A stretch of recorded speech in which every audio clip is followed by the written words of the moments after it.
Assalamualaikum warahmatullahi wabarakatuh. Perkenalkan, nama saya Trisna Bukti. Hari ini saya akan mempresentasikan tentang merumuskan dan menguji hipotesis.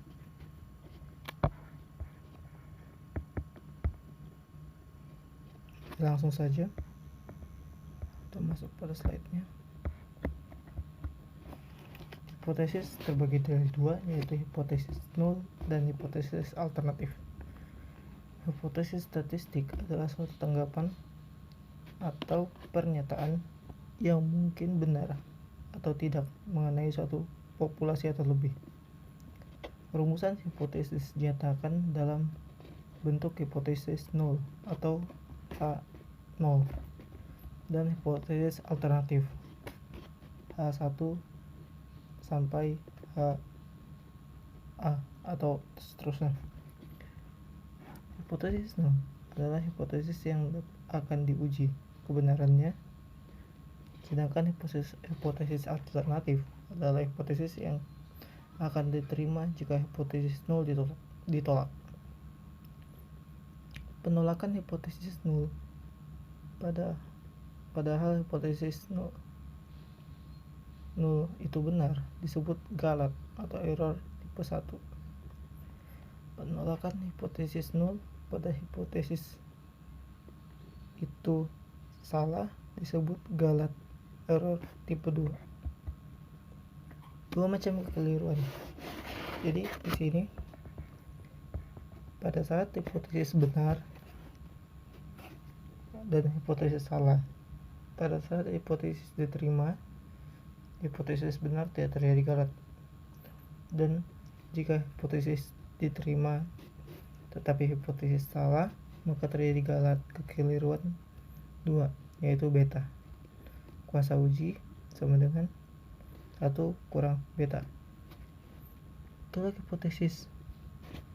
Ketika hipotesis ditolak dan hipotesis benar, maka kekeliruan macam 1, taraf signifikansi alfa.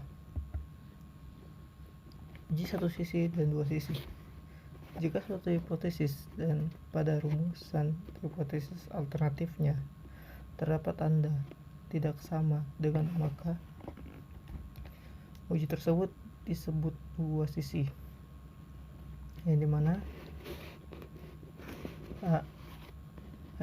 hipotesis nol gabungan dari dibagi irisan sama dengan 415.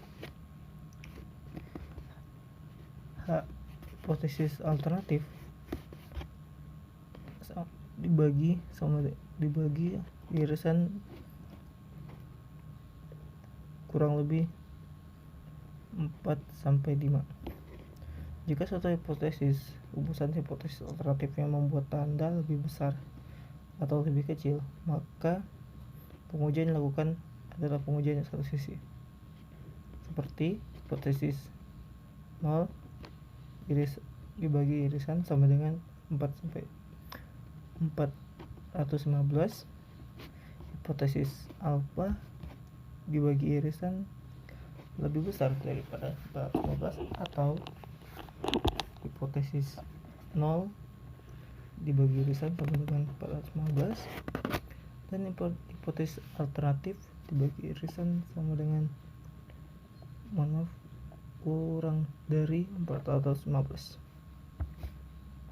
Langkah-langkah pengujian hipotesis.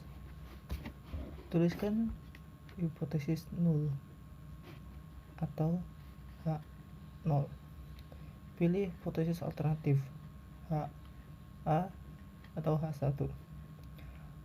Pilih taraf keberatian. Pilih statistik yang sesuai dan tentukan daerah kritisnya bila keputusan didasarkan pada suatu nilai P, maka tidaklah perlu menyatakan daerah kritisnya. Jika nilai P adalah taraf keberatian terkecil sehingga nilai uji statistik yang diamati masih berarti. Berikutnya, hitunglah nilai uji statistik. Kesimpulan, Pada hipotesis 0, bila uji statistik tersebut mempunyai nilai dalam daerah kritis, atau bila nilai P hitungan lebih kecil atau sama dengan taraf keberhasilan yang ditentukan sebaliknya diterima dari H. Hipotesis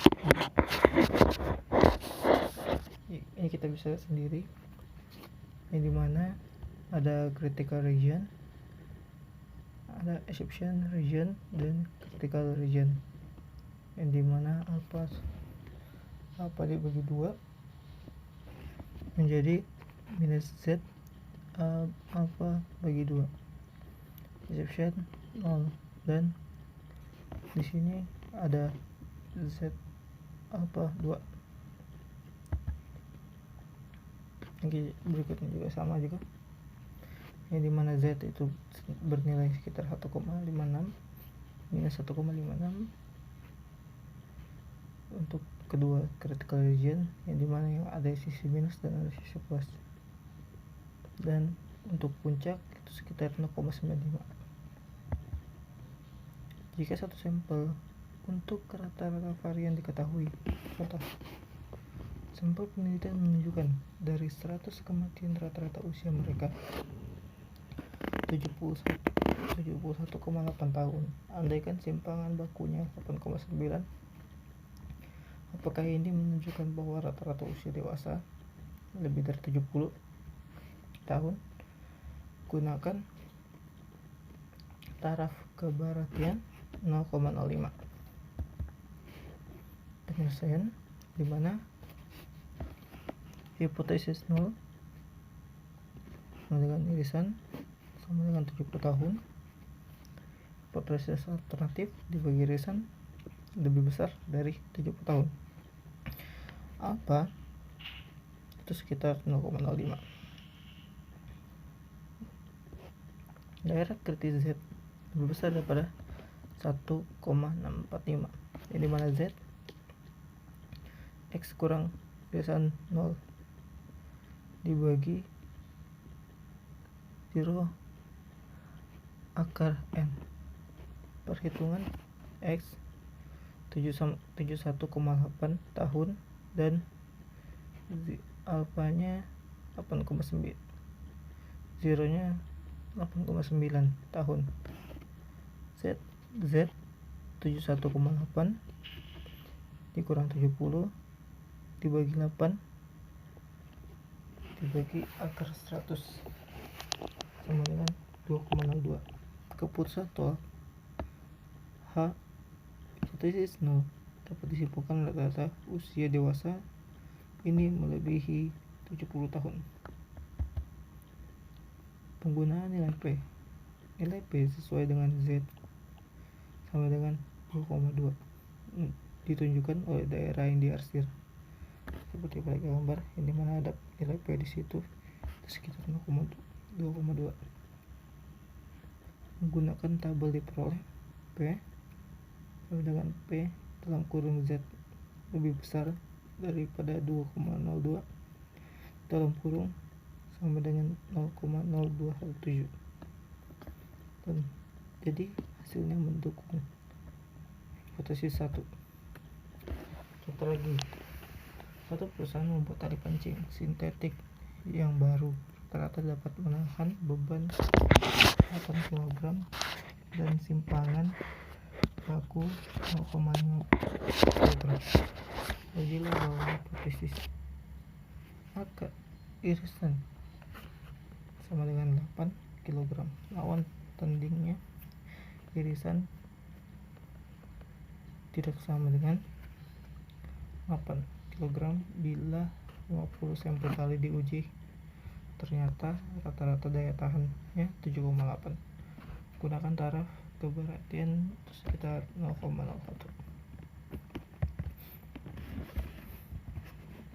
Pada hipotesis 0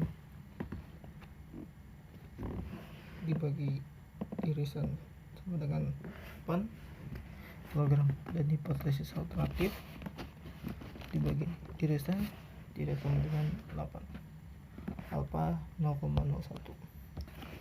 Daerah kritis Z lebih kecil daripada minus 2,575 dan Z lebih besar dari 2,575. Z sama juga rumusnya seperti sebelumnya, di mana Z x-aksen kurang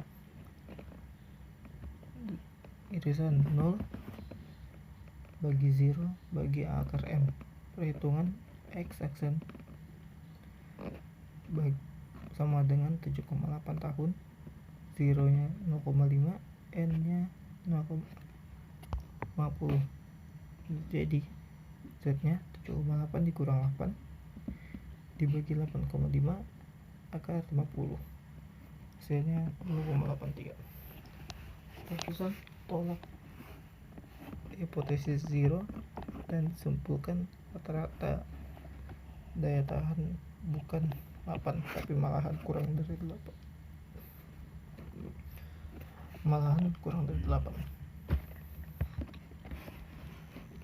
Karena merupakan uji dua sisi, nilai P yang diperoleh 2 kali luas daerah yang diarsir. Jadi ada 2 tempat, ada 2 titik di mana ada P yang minus 2,83 dan juga ada P 2,83, dan di mana P sama dengan P dalam kurung Z lebih besar dari 2,83 dalam kurung tutup kurung 2P dalam kurung Z lebih kecil dari minus 2,83 tutup kurung sama dengan 0,0046. Jadi penolakan hipotesis 0 bahwa irisan nilai 8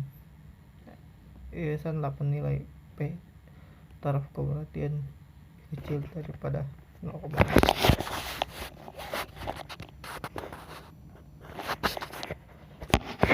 untuk penyelesaiannya jadi kita bisa lihat di mana null hipotesis is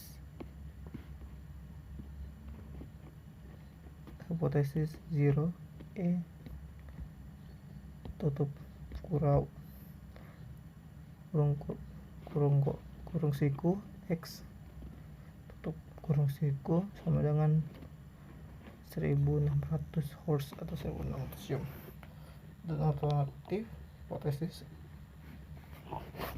is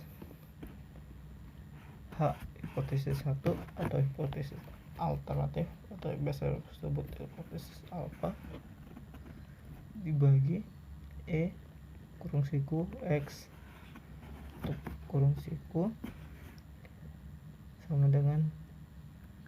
tidak sama dengan 1600 Hz karena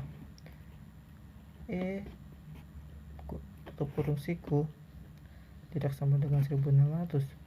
Ternyata bilangan yang lebih besar dari kurang 1600 ini adalah pengujian dua sisi dari data yang tersedia. Nilai mean sampelnya dinormalisasi sama dengan Z sama dengan x-aksen kurang tutup kurung siku x-aksen dibagi 0x dibagi akar n, yang dimana nilai x-aksen sekitar 1570 untuk nilai kurung x-aksen itu sekitar 1600, nilai 0x itu sekitar 1200 dibagi nilai n itu sekitar 100 akar 100, jadi hasilnya minus 30,12 atau sama dengan 2,50. Ya, sekian saja penjelasan dari saya, kurang dan lebihnya mohon dimaafkan. Wassalamualaikum warahmatullahi wabarakatuh.